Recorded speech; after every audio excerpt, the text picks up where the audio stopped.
بسم الله الرحمن الرحیم نن زموږ کلاس نمبر 9 دی په کورل ډرا کې کلاس نمبر 10 دی صحیح ده سوري کلاس نمبر 10 دی په کورل ډرا کې دې کې به نن وړاندې یو ډیزاین جوړو دلته راشي سټار والا هسې صحیح شو سټار دی وایستو دلته به راشي دې نه به یو پین ټول راوالي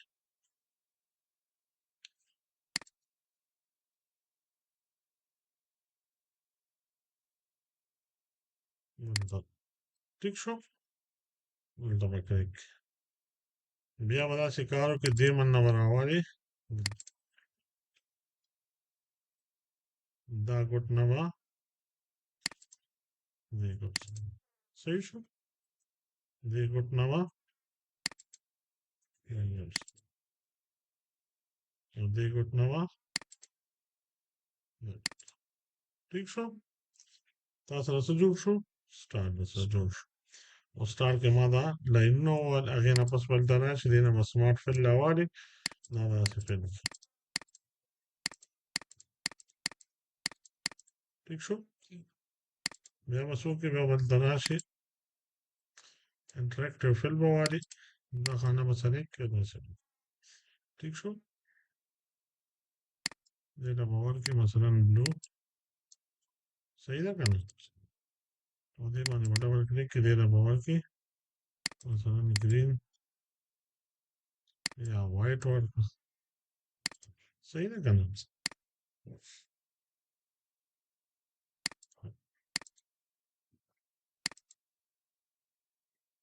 دارنګې دا به بیا راوالي دلته به کلیک کړي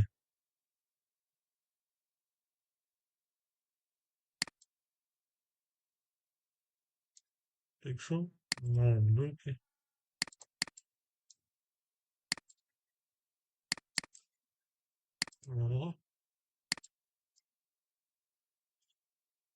ټیک شو دا به وایټ کې اسو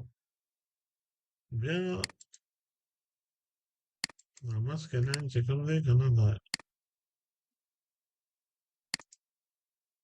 وایټ وایټ صحیح شو اوس وګوره داسې 3D ټایپ کې ښکاري که نه ته یې که 3D داسې وګوره خو ستاره ده ټیک شو که نه دغه رنګې همدغه بیا واله دلته کلیک کړه چې دی باندې داسې دا بلو که او دا وایټ صحیح شو که نه دا واله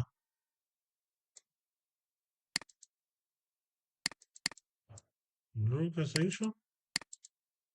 او دا وایټ وګوره اوس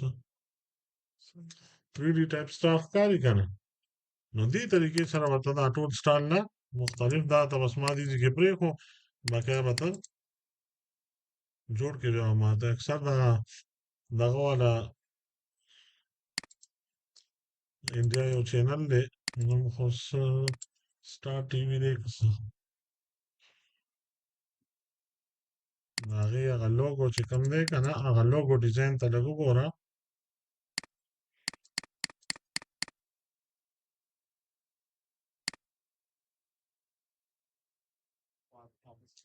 خیال دې دی